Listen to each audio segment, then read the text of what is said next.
Hello chess friends and welcome to your Out of Chess channel and welcome to an amazing and spectacular gameplay by the latest version of Stockfish, the powerful Stockfish 16.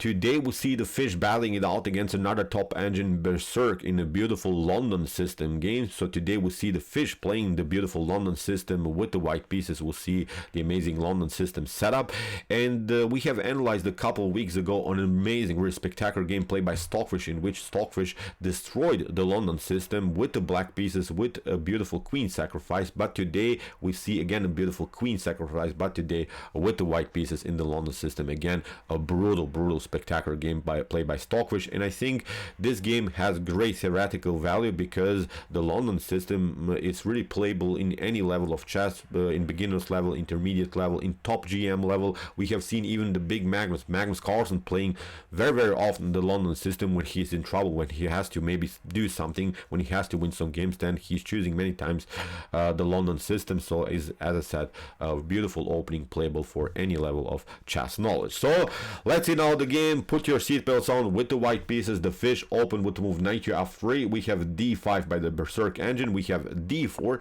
knight to f6, and now we have the London system with the move bishop to f4. c5, very aggressive method. Okay, white has some attacking chances here on the queen side, but white has also left the defense of the b2 pawn, so that's why black's defensive methods are very often this move c5 followed with queen to b6, putting more pressure against the pawn on d4 but also against the weak pawn on b2. Stockfish continues with e3, knight to c6, knight to d2, and now comes this idea, queen to b6, attacking the pawn on d4 but also attacking the pawn on b2. So Stockfish plays d takes c5, and this game becomes already, I think, an unbalanced game, an asymmetrical game. Usually in the London system, you're playing sort of a positional struggle, positional battle. You're trying to battle basically for the e5 square. Also, white is trying to battle for the e4 square. Now, it's a different story.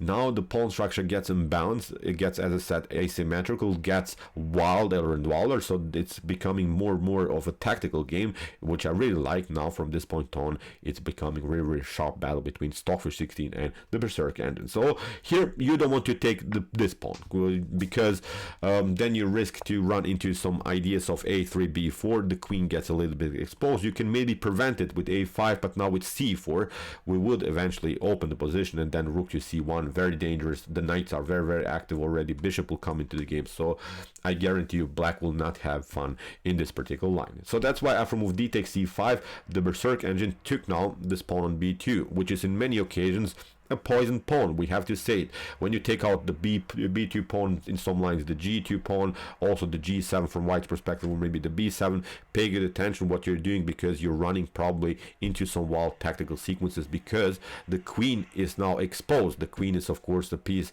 that should be careful, so that's why now white uses this moment and attacks the queen with the move rook to b1. And my suggestion for you is here, when you play with the black pieces, don't take out this other pawn on a2. If you play that, then I think again you're running into really sharp methods of the London system. The issue is we play for our basic goal is to play the move bishop to b5, and even if you prevent it with bishop to d7, then in some lines your b7 pawn is weak, and I think the queen gets more and more exposed. For instance, we play something like bishop to b5, we prevent maybe the queen to get to a4 here, but now even if you play a6, we can ignore the attack. We play simply an attack against the queen. You play again queen to b2, and now with c4 we can open the position enough, and I think black will eventually get destroyed.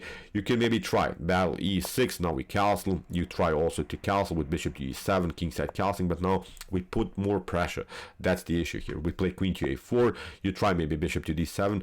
I'm pointing out, of course, black doesn't have to play any of these lines, but I wanted to show you how in some lines the queen gets even trapped. For instance, we try rook to b1, you play rook to, queen to c3, now rook to a3, for instance, is winning the game on spot. So in many of these lines, when you take out now the pawn on a2, the queen gets trapped. Believe me or not, don't take out the pawn on a2. It's a risky choice, so that's why also after rook to b1, the Berserk engine retreated here to c3. We have bishop to b5 anyway. We have e6, and now after move kingside castling, now also a very tricky moment of this particular opening sequence. First of all, what black doesn't have to do here and should not do is to take out now this pawn with the bishop.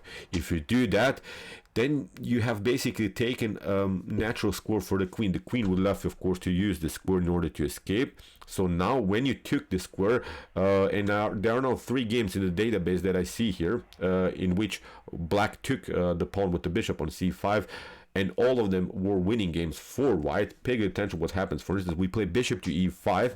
We use now the pin of the bishop against the knight. We attack the queen further. The queen has to now step back, and now we play again this motif, c4. We're letting the position explode.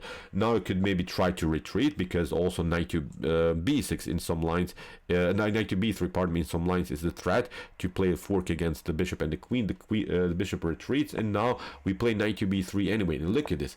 Okay, the queen is maybe not so exposed anymore, but it's on the starting square. Now we're putting more pressure against the knight. You have to defend. Look at this. C takes d, e takes d. We're putting more pressure. So as I said, I really don't want to show now this game what happens if that happens.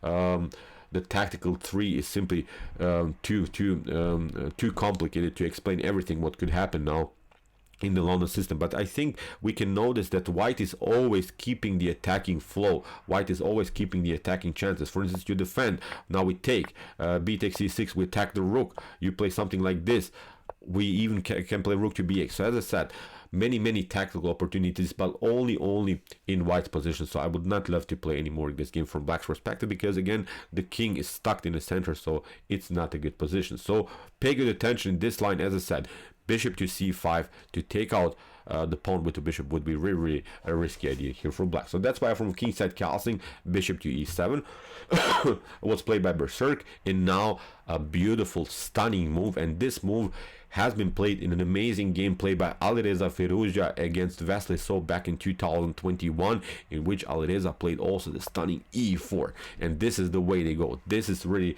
the sharpest, the most aggressive method that you can play. And what to do? If you play, for instance, d takes e4, then the issue is, as I said, the queen gets again exposed. Now we can use the c4 square in order to get our knight here, and now the a5 square is taken. This is, of course, a beautiful escape route for the queen. Now this square is taken. You can, of course, take out the knight on f3, but now after rook to b3, it's game over. You take out this one, of course, we take out the queen, you take out the pawn, but now after move queen to f1, I would not love again to play this game with the black pieces because of the weakness on d6. We can even, I think, pick up now the knight on c6, creating a messed up pawn structure. When we pick up maybe the c6 pawn, this pawn is rolling. So although, okay, we have to say it, white has some light square problems here, but I think this is defendable, especially because of the fact that this light square bishop of blacks will not eventually come into the game, so it's not working. Also, if you play here knight to e4 instead of d takes e4, it's also not working, because first of all, bishop to c6, and after b takes c6, knight to e4, d takes e4, and now bishop to d6 is, I'm not saying winning immediately, but look at this, what happens. You play this one, d takes f3, we pick up now here the bishop on e7, we're threatening also queen to d8, after king to e7, queen to d6 is coming into the game, and now rook to d1 is winning the game on spot. You can maybe liberate somehow the back rank by playing the move bishop to a6, but now queen to c6 is winning the game immediately. It's game over here for black. So see, after move e4, Stockfish of course knows its theory. Of course, here after move e4, you cannot pick up this e4 pawn with the pawn or with the knight. Really wild stuff. So that's why castling was played by Stockfish 16. Pardon me, by Berserk. Now Stockfish played e5, putting more pressure against the knight on f6. Now we have knight to d7, we have knight to b3, protecting now the pawn on c5, and the issue is now that you cannot pick up the pawn with the knight or with the bishop, because you're running into this line with bishop to d2. The queen gets trapped. Really wild stuff. You don't have any escape room for the queen. It's game over here for black. The same thing happens if you play bishop to c5. Again, bishop to d2 wins the game on spot. So that's why from knight to b3, first queen to b4 was played by the Berserk engine. We have knight to d4, knight takes d4, knight takes d4, and finally queen to c5. So Berserk got out of this mess. You see, Stockfish prepared many dirty traps. Stockfish prepared now many tactical opportunities. Berserk defended this position, and now comes, I think, a beautiful theoretical novelty. I wouldn't even call it maybe chess theory anymore, but it's a new move that has never been played in chess history, because as I mentioned before, we're still following the game between Alireza Firuza against Wesley So back from 2021, in which Alireza played here the solid move rook to e1. He played now a nice move, which is not a mistake or something, but Stockfish played here different approach, and that's now the huge difference between Stockfish and Alireza Firuza. Alireza played, as I said, rook to e1, but Stockfish played here bishop to d7. Played a beautiful bad bishop strategy. Simply after bishop to d7, we'll notice that this bishop is locked out by its own pawn. Stockfish continued with rook to b7. Here we have a rook to d8, and now queen to d3. We have queen to c8, rook from f to b1, bishop to c5, and now the fun starts. Stockfish shows its mean plan here with bishop to g5. Of course, Black will retreat here to e8, but now Stockfish plays the beautiful rook to b3, and this is now the main attacking motif. Stockfish wants to get the rook on g3, and with the support of the rook, with the support of the bishop, with the support of the queen, deliver some wild attacking ideas, maybe even checkmate threats here on the king side. So we have bishop to d4. Here the Berserk engine is hoping to get a drawish position by forcing an opposite colored bishop's endgame stage, but this is far away from the fully endgame stage, because this bishop, as I said, is far away from the action. It's also not playing, it's not participating in any attack. So that's why after queen to d4, Stockfish got challenged in this way. Berserk took out now the pawn on c2. Now we have an extra tempo. Stockfish loses another pawn, but it doesn't matter. Stockfish is playing on its main motif, on its main plan, to deliver here the rook on g3 and threatening bishop to f6 or bishop to h6. Really wild attacking chances against the pawn on g7. Really wild stuff. So Stockfish get challenged again. Rook to c8. Stockfish retreats to f1. We have bishop to b5, hitting now the rook, but of course Stockfish ignores first of all the threat, plays bishop to f6. Let's see what happens if you play bishop to f1, then you get this one, rook to g7, then you have to play king to h8, and now after rook to g6, rook to g5, rook to g4, wherever you go with the rook, it's a beautiful checkmate pattern here with the rooks and bishops activity. So that's why after bishop to f6, here we have g6 by the Berserk engine. Stockfish plays queen to h4. Again, if you play bishop to f1, then you get this stunner, queen takes h7. Really wild stuff. After king to h7, you get checkmated in this way.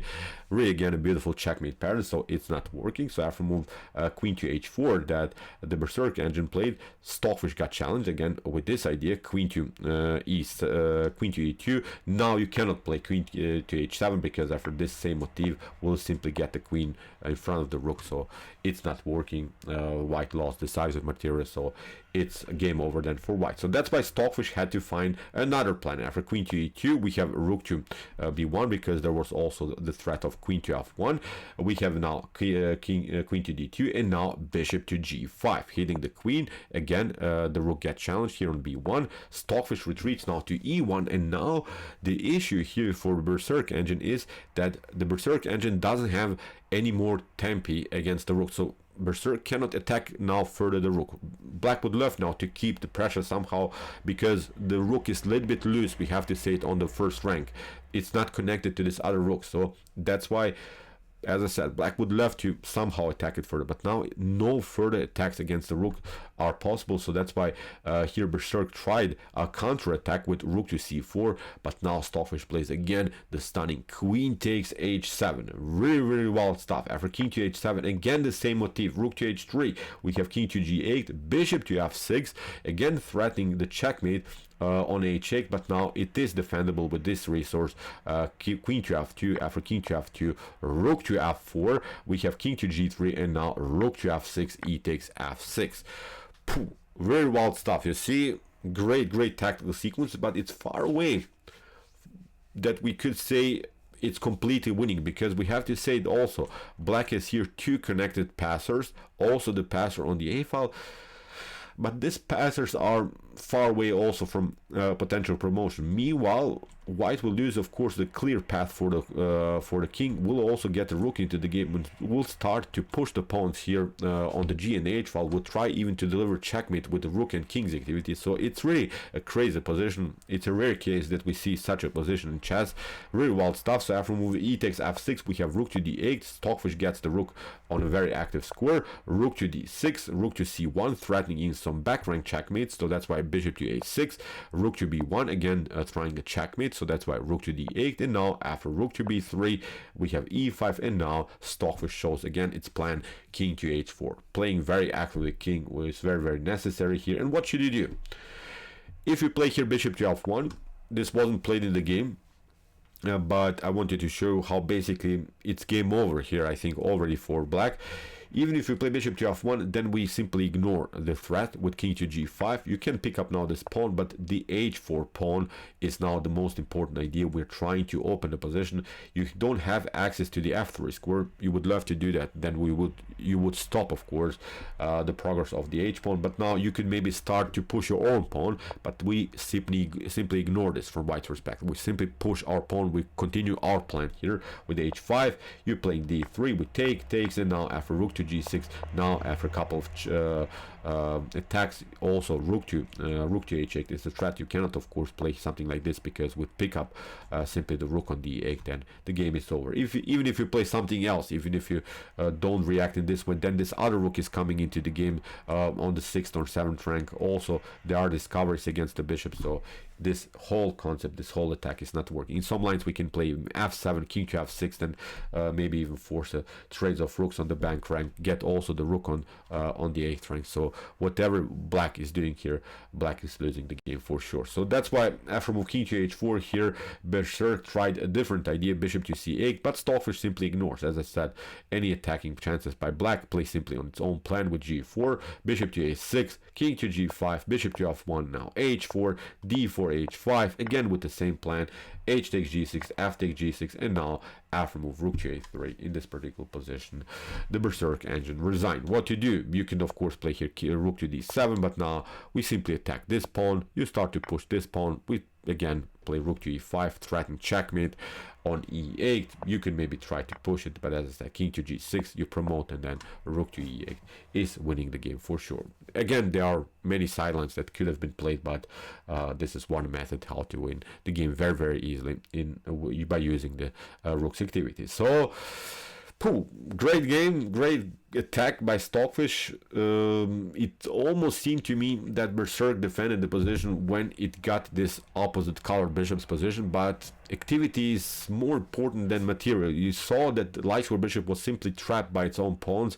Meanwhile, white's pieces played much more freely. So that's how you play chess, using the piece activity. Stockfish is of course a monster in using piece activity. In my opinion, a beautiful, spectacular game played by the fish in a beautiful London system setup. So okay, I hope that you enjoyed this game. I really enjoyed it a lot. If you want to see the previous game in which Stockfish destroyed its opponent with the black pieces, with the queen sacrifice against the London system, here's the link of the video. Maybe it's useful to watch both of these videos combined. Maybe you can cover many of your theory in the London system. And if you like this content, don't forget to subscribe to my channel.